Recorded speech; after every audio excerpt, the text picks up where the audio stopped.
dengan penuh kasih dan penuh rahmat yang besar hamba Tuhan Bapak Pendeta Alfred Ezra Soru STH MPDK kami sambut ke depan. Bapak Ibu dapat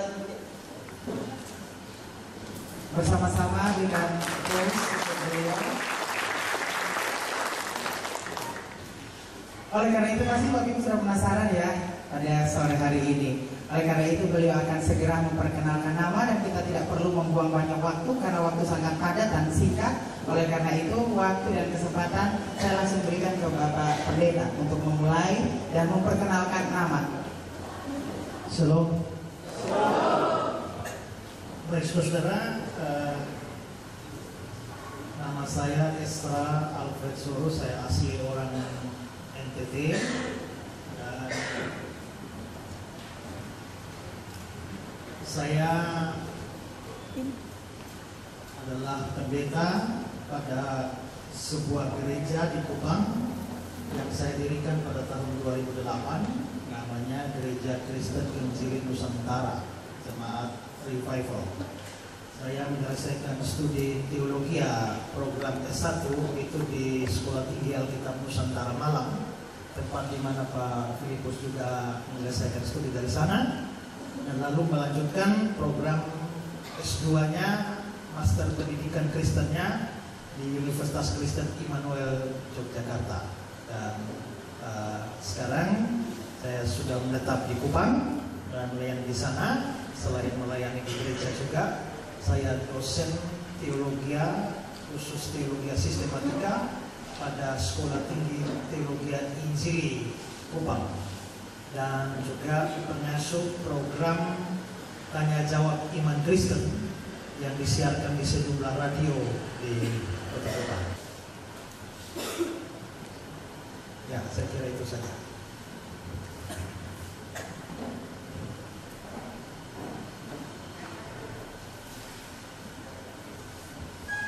Baik Bapak Ibu Saudara, kita akan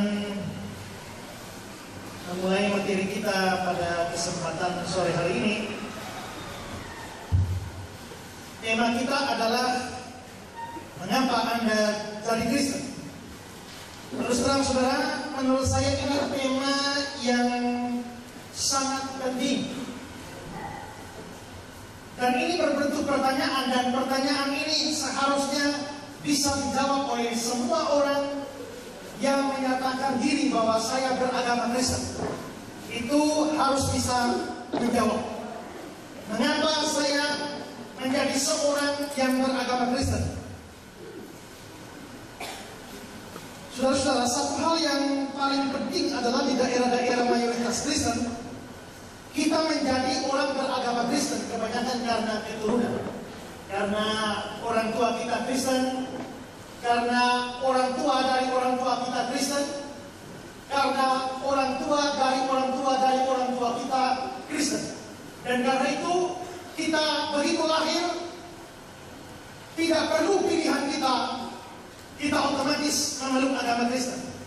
Atau mungkin juga ada sebagian orang yang mungkin menjadi Kristen karena jodoh, karena menikah, mungkin agama lain, lalu menikah dengan seorang beragama Kristen, lalu harus memeluk agama Kristen, dan karenanya menjadi Kristen. Dan saudara, kalau pertanyaan ini diajukan pada kita, mengapa saya jadi Kristen? Karena orang tua saya Kristen. Tanya pertanyaan yang sama pada orang tua kita, mengapa orang tua kita jadi Kristen? Karena orang tua mereka juga jadi Kristen. Tanya lagi pada kakek nenek kita, mengapa jadi Kristen? Karena orang tua mereka juga jadi Kristen. Pada akhirnya kita melihat bahwa ada begitu banyak orang Kristen yang memeluk agama Kristen tanpa tahu alasan yang sesungguhnya mengapa mereka jadi seorang Kristen. Yang kita tahu adalah kita memang harus Kristen karena memang sudah demikian seharusnya. Ada banyak praktek hidup yang kita lakukan hari ini adalah peninggalan masa lalu tanpa kita tahu mengapa itu harus demikian. Seorang namanya Tony DeMello itu pernah membuat satu cerita begini. Di satu biara itu ada pemimpin biaranya itu selalu memimpin doa kepada semua anggota biara setiap pagi. Setiap pagi jam 5 mereka sudah bangun dan berdoa. Tapi satu kali mereka mau berdoa, ada kucing ribut. Ribut terus, mereka tidak bisa berdoa. Dibiarkan saja. Lalu besok lagi mau doa, kucing ribut lagi. Besok lagi mau doa, kucing ribut lagi. Lalu pemimpin biara itu mengatakan, mulai besok kita tidak akan berdoa sebelum ada yang tangkap kucing itu dan ikat mulutnya, baru kita berdoa. Kalau tidak ada yang tangkap kucing, tidak ada yang ikat mulut kucing itu, kita tidak akan berdoa. Maka dibagi tugas, mulai ada jadwal siapa yang tugas bagian tangkap kucing, ikat mulut kucing, baru mereka berdoa. Besoknya begitu, tangkap kucing, ikat mulutnya, berdoa. Besok lagi begitu, tangkap kucing, ikat mulutnya, dan berdoa. Itu berlangsung menjadi tradisi bertahun-tahun sampai kucing itu mati, sampai pemimpin biara itu mati, sampai generasi itu mati semuanya. Tapi sudah turun-temurun, mereka sudah hafal. Sebelum berdoa harus ada kucing yang ditangkap dan diikat mulutnya, baru kita bisa berdoa. Kalau tidak ada kucing yang ditangkap dan diikat mulutnya, kita tidak bisa berdoa. Sekarang kucingnya sudah mati, maka mereka mengusulkan supaya sekarang tidak ada kucing lagi yang bisa ditangkap, diikat sehingga kita tidak bisa berdoa. Karena itu kami minta diusulkan untuk beli kucing baru, supaya ada yang ditangkap dan diikat mulutnya, supaya kita bisa berdoa. Nah, saudara lihat apa artinya cerita? Ceritanya adalah orang-orang generasi ini, generasi sebelumnya tahu mengapa mereka perlu tangkap kucing, ikat mulutnya, dan berdoa. Tapi karena itu menjadi tradisi turun-temurun, generasi bersekian hanya ikut tradisi itu tanpa tahu mengapa itu dilakukan. Nah, itu kira-kira memberikan gambaran pada kita bahwa mungkin pendahulu kita 160 tahun yang lalu, waktu Injil masuk ke wilayah ini, mereka tahu mengapa mereka jadi orang Kristen. Tapi karena diturun-temurun, dan pada akhirnya banyak kita yang adalah generasi penerus ini, kita tidak tahu lagi mengapa kita menjadi orang Kristen. Saudara, kalau kekristenan kita seperti ini, sesungguhnya kita bukan orang Kristen. Kita memang beragama Kristen, tapi kita bukan Kristen. Kristen lebih daripada sekedar sebuah agama. Karena itu sangat memungkinkan seseorang itu KTP-nya Kristen, tapi bisa jadi secara hakiki dia bukan Kristen. Dia adalah orang kafir yang berjubah Kristen. Saudara, bahwa seseorang bisa secara hakiki tidak tergolong ke dalam kelompok tertentu, padahal secara lahiriah dia ada di dalam, itu ditunjukkan di dalam kitab suci. Saya mau saudara melihat ayat Roma pasal 2 ayat yang ke-29. Saya bisa menambahkan.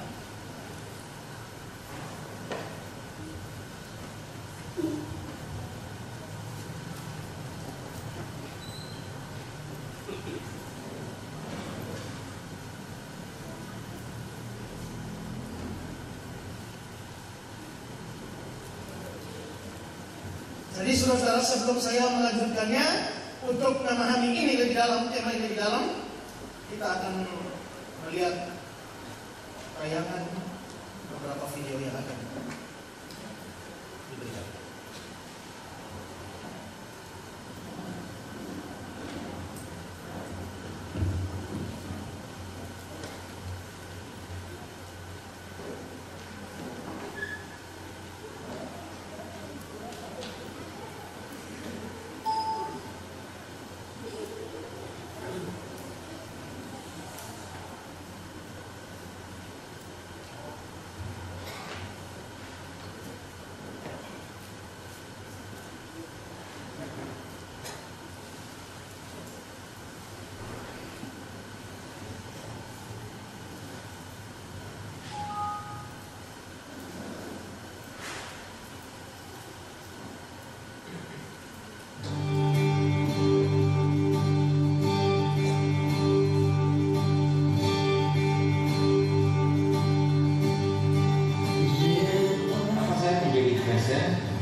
bahwa keselamatan itu pasti akan kita dapatkan.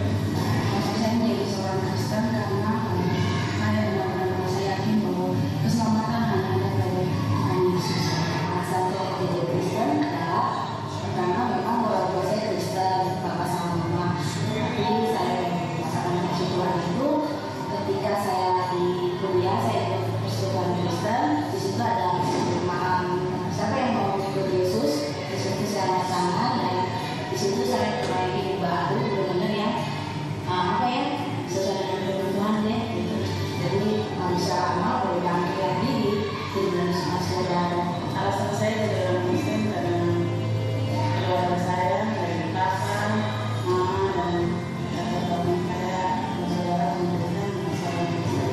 Ya, alasan saya jadi Kristen karena dia dari Yesus sebagai Tuhan dan menjadi Yesus. Saya sudah banyak bisa menjadi dengan Yesus.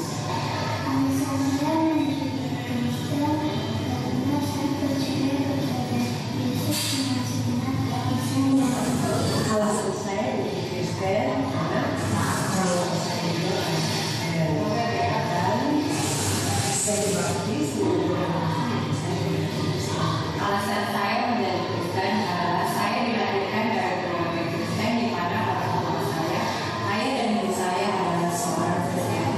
Dan saya meyakini agama Kristen karena saya yakin dan percaya bahwa keselamatan yang pertama berasal dari Tuhan Yesus Kristus. Alasan saya menjadi seorang Kristen adalah karena saya mengenal bahwa dalam Kristen itu ada namanya, karena memang saya mengenal Kristen itu dari kecil sampai hingga sekarang. Jadi saya mengenal bahwa bagaimana kita kepada Tuhan, nikmatnya hidup mengenal Yesus.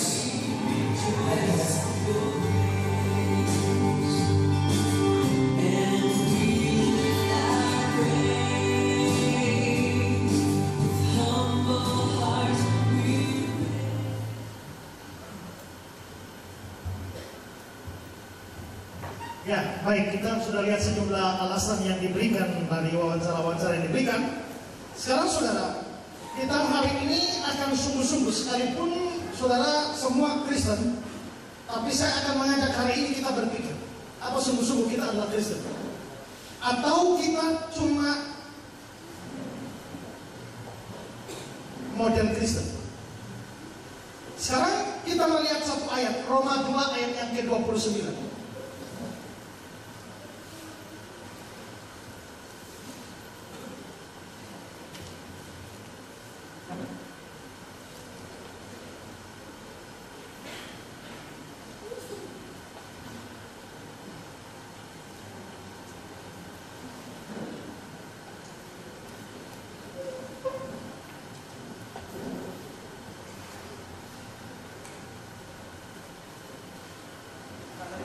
Dari slide saya.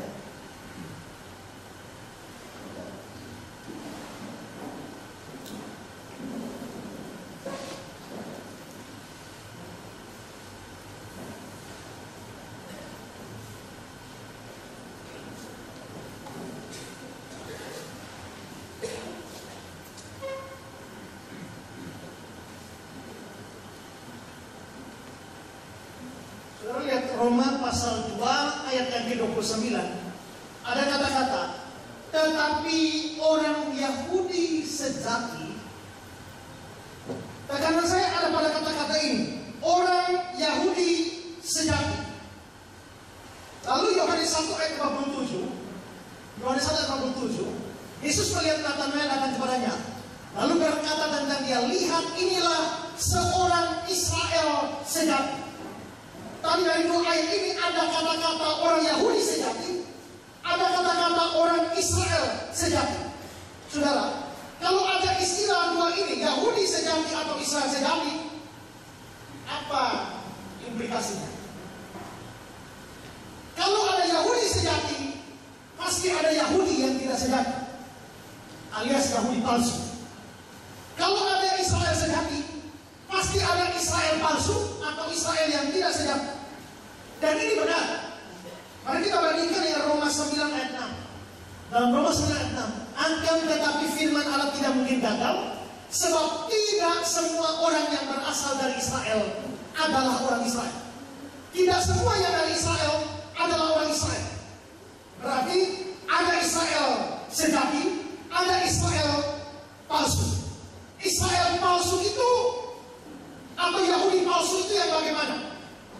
Lihat Roma 2 ayat 28. Sebab yang disebut Yahudi bukanlah yang lahiriah Yahudi. Jadi mereka mungkin berdarah Yahudi, mereka berwarga negara Yahudi, mereka berwarga negara Israel, tapi secara rohani tidak semua orang yang lahir sebagai orang Yahudi adalah orang Yahudi. Tidak semua orang yang berdarah Israel adalah orang Israel. Ini tentang bangsa Israel di dalam Perjanjian Lama.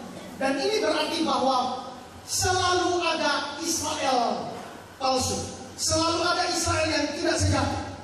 Israel palsu atau Israel yang tidak sejati yang bagaimana? Israel yang lahiriah saja, mereka melakukan tuntutan hukum agama mereka seperti sunat dan berbagai macam upacara, tapi hati mereka jauh dari Tuhan. Mereka tidak pernah sungguh-sungguh percaya pada Tuhan. Mereka penuh kepalsuan. Ini disinggung oleh Nabi Yesaya dalam Yesaya 48 ayat 1 dan 2. Dengarlah firman ini, hai kamu keturunan Yakub, ini Israel, yang menyebutkan dirinya dengan nama Israel, yang adalah keturunan Yehuda, yang bersumpah demi nama Tuhan dan mengakui Allah Israel, tapi bukan dengan sungguh-sungguh dan dengan tulus hati. Mereka hanya mulut saja. Lalu Yohanes 8 ayat 39 dan ayat yang ke-44. Jawab mereka kepadanya, Bapa kami ialah Abraham. Ini kata orang Yahudi, Bapa kami ialah Abraham. Kata Yesus kepada mereka, jikalau sekiranya kamu anak Abraham, tentu kamu mengerjakan pekerjaan yang dikerjakan oleh Abraham. Iblislah yang menjadi bapamu, dan kamu melakukan keinginan-keinginan bapamu. Jadi saudara-saudara, di sini Yesus mengajarkan, tidak semua orang yang berasal dari Israel adalah Israel. Tidak semua orang yang berasal dari Yahudi adalah Yahudi. Tidak semua orang yang adalah keturunan Abraham, Ishak, Yakub adalah seorang beriman. Tidak. Mereka bilang Abraham adalah bapa kami, tapi Yesus dan tidak, iblis yang jadi bapakmu. Berarti mereka sama sekali bukan orang beriman. Nah saudara, kalau memang itu berlaku bagi Israel, itu juga bisa diterapkan pada Kristen. Tidak semua orang yang berasal dari Kristen adalah Kristen. Tidak semua orang yang beragama Kristen adalah Kristen. Seorang Kristen tidak seringkali menyebut dia anak Tuhan. Dalam Yohanes 12 dibilang Allah kita diberi kuasa jadi anak Allah. Tapi saudara-saudara, kalau Kristennya bukan Kristen sejati, dia bukan anak Allah. Tapi seperti kata Yesus dalam Yohanes 84, iblislah yang menjadi bapamu. Berarti dia anak iblis. Jadi saudara, sekali lagi, tidak semua yang berasal dari Kristen adalah Kristen. Tidak semua yang beragama Kristen adalah Kristen. Tidak semua yang berKTP Kristen adalah Kristen. Sekarang kalau bukan KTP kita semua Kristen bukan? Tapi ayat ini bilang tidak semua Kristen adalah Kristen. Berarti ada Kristen asli, Kristen sejati, ada Kristen palsu. Sekarang saya tanya, coba yang Kristen palsu angkat tangan. Artinya semua di sini yakin bahwa saya Kristen asli. Gitu kan? Nanti kita lihat. Nanti selesai materi ini, saudara, saya harap saudara nilai, atau sementara materi ini berjalan, saudara nilai diri sendiri. Saya ini Kristen asli atau bukan? Atau saya Kristen palsu? Saudara, kenal Yudas Iskariot? Tahu Yudas Iskariot? Tahu. Saudara, pikir, Kristen palsu ini, jangan saudara berpikir bahwa dia itu orang penjahat besar seperti Hitler. Jangan saudara. Karena Kristen palsu ini, dia mungkin saja adalah bukan saja orang berKTP Kristen, dia mungkin adalah orang yang melakukan kewajiban-kewajiban Kristen. Dia aktif di gereja, aktif pelayanan, sudah dibaptis, habis ini dan lain sebagainya. Jangan berpikir bahwa orang seperti itu, Kristen palsu itu, pasti lakukan kejahatan besar. Memang ada seperti itu. Pada waktu saya pernah melakukan pelayanan penginjilan ke Pulau Flores di Larantuka, seorang pendeta cerita tentang majelisnya. Dia bilang, Pak Pendeta, saya punya majelis sakti. Maksud saya tanya, sakti bagaimana? Satu kali Pak, kami mau bangun gereja di atas gunung. Trek tidak bisa bawa material ke atas gunung, jadi hanya di lereng gunung. pendeta kasih pengumuman, jemaat sekalian, besok pagi kita kerja bakti, angkat batu, kayu, pasir, semen, naik bangun gereja di atas gunung.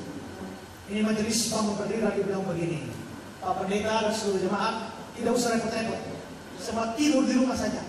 Begitu besok pagi mereka bangun, semua batu, kayu, pasir, material sudah naik di gunung. Dari apa?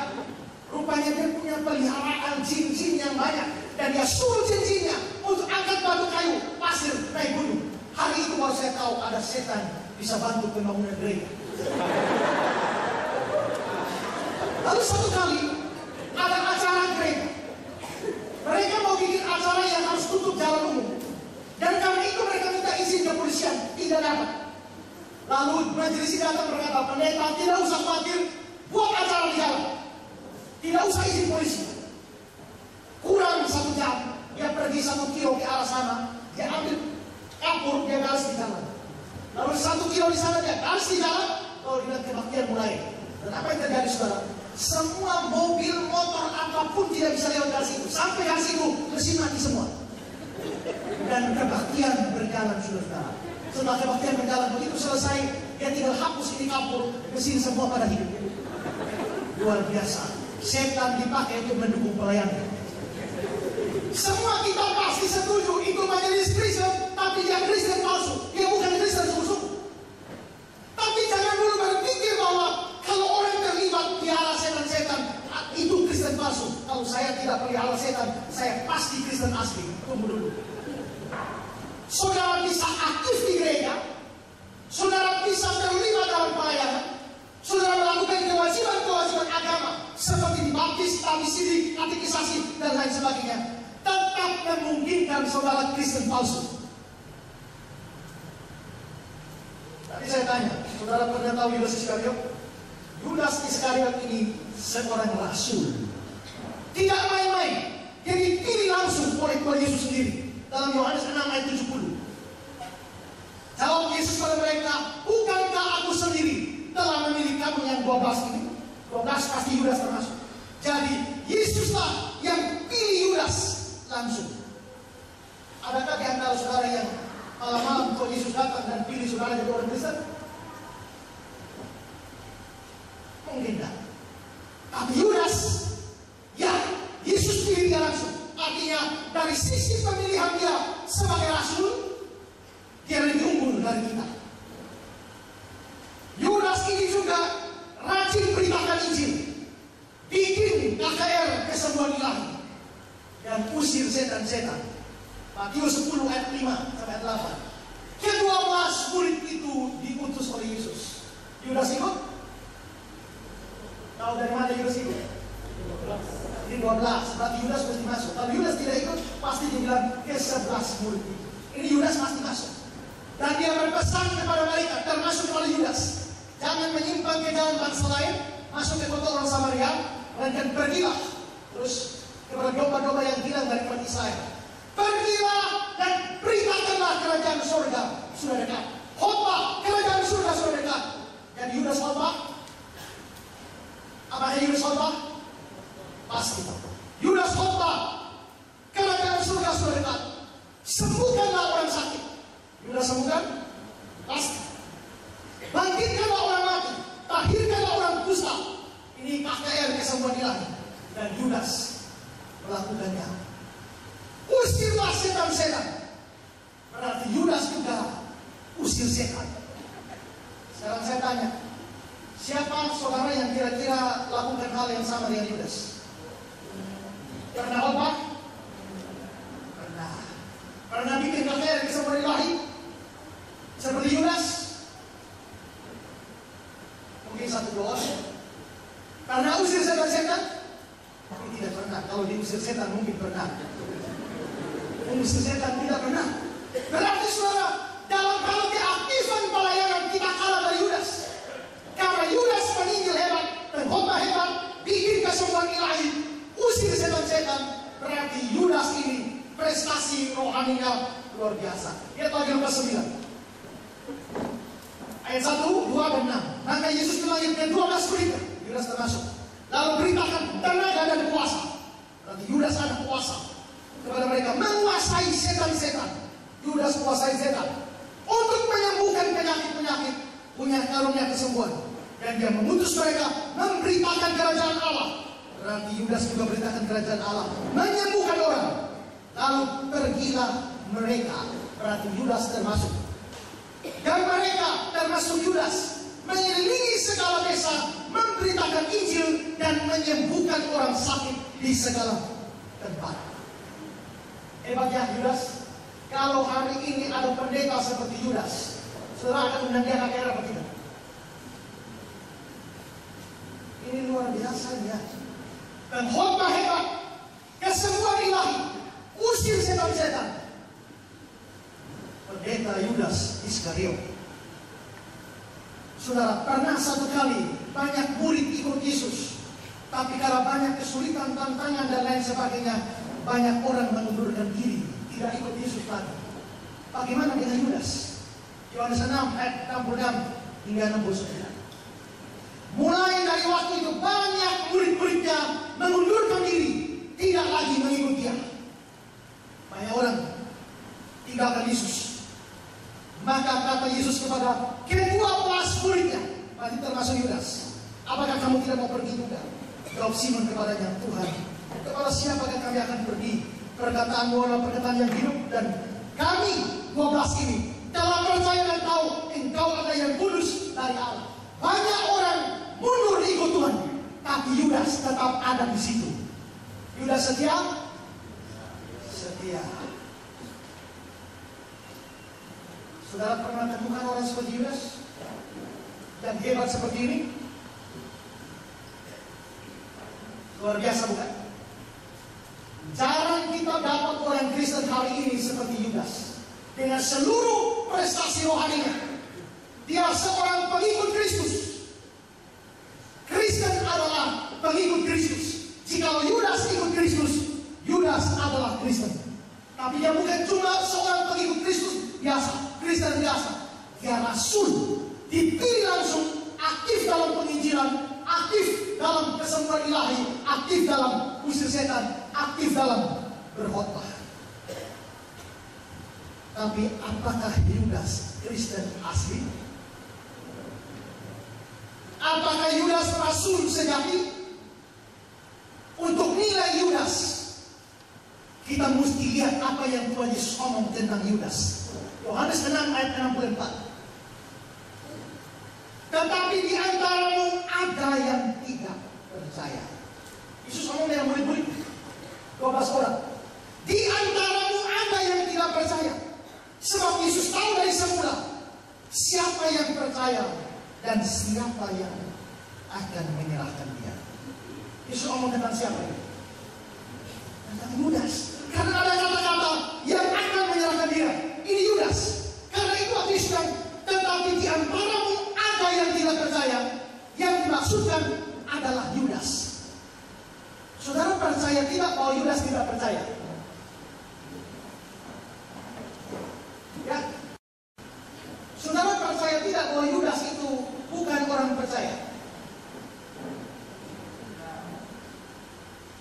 Kalau saudara tidak percaya, yang omong Yesus. Tapi kalau memang Yesus omong benar dan Yudas bukan orang percaya, bagaimana mungkin orang tidak percaya dari Rasul? Bagaimana mungkin orang tidak percaya bisa beritakan Injil? Bagaimana mungkin orang tidak percaya bisa bikin kesembuhan ilahi? Bagaimana mungkin orang tidak percaya bisa usir setan?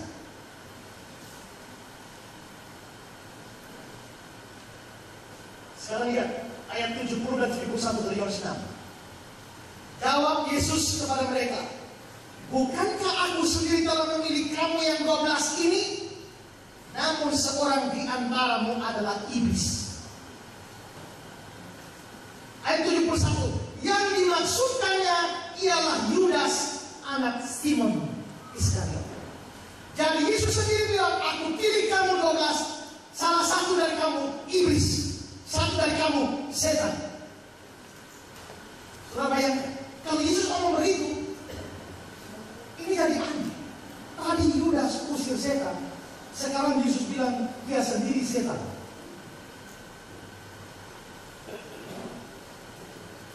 Yohanes 13, 10-11. Kata Yesus kepadanya, barang siapa telah mandi, dia tidak usah membasuh lagi selain membasuh kakinya, karena dia sudah bersih seluruhnya.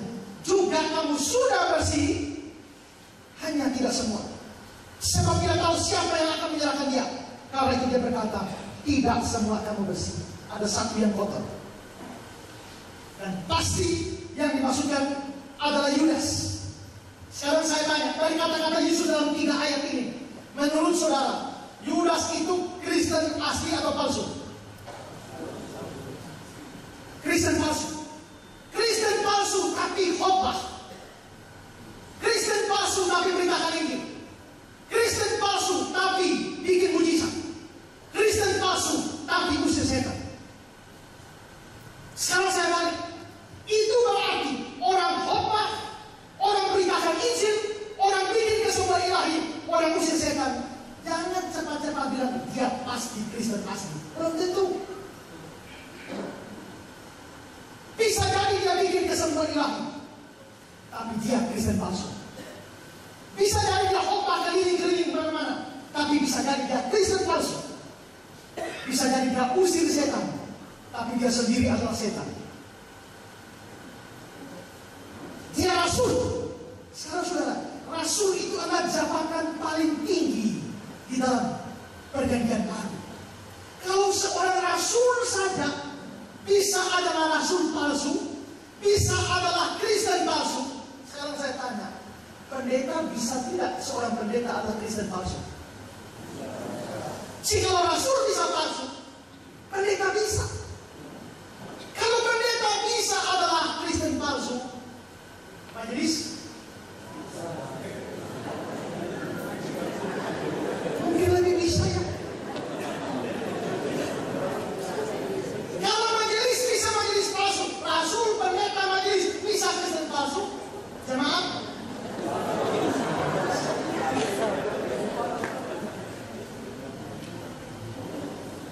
nah saudara-saudara, karena itu jabatan bukan jaminan. Saya pernah dengar cerita begini. Satu hari ada pendeta mati, masuk neraka. Waktu dia masuk neraka, dia bingung kenapa saya pendeta kok masuk neraka. Dia jalan-jalan keliling neraka, dia ketemu lagi dengan pendeta yang lain. Lalu dia tanya, kenapa kalian masuk neraka? Mereka jalan ketemu ketua klasis, ada masuk neraka juga. Kenapa ketua klasis masuk neraka? Mereka semua ribut, kenapa masuk neraka? Ada satu dan diam-diam deh, Bapak ketua sinode yang di sebelah. Berarti jabatan tidak dari jaminan. Jadi dengar baik-baik. Aktif beragama, rajin pelayanan, punya karunia yang hebat-hebat sekalipun, tidak jaminan orang itu Kristen sejati. Tetap terbuka kemungkinan yang Kristen palsu. Sekarang kalau orang seperti Yudas yang begitu prestasi rohani hebat masih jadi bisa dia ada Kristen palsu. Sekarang saya mau tanya pada saudara, seberapa yakin saudara bahwa saudara adalah Kristen asli?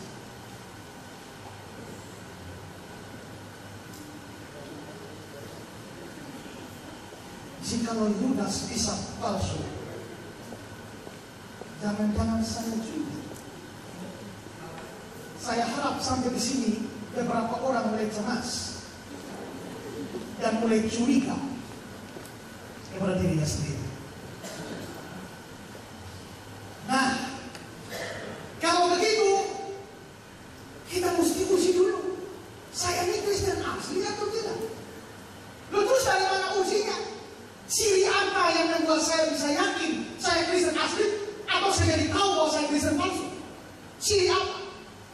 Nah, dalam seminar ini saya akan berikan beberapa ciri yang menjadi batu ujian bagi kita untuk menguji apakah saya Kristen asli atau saya Kristen palsu.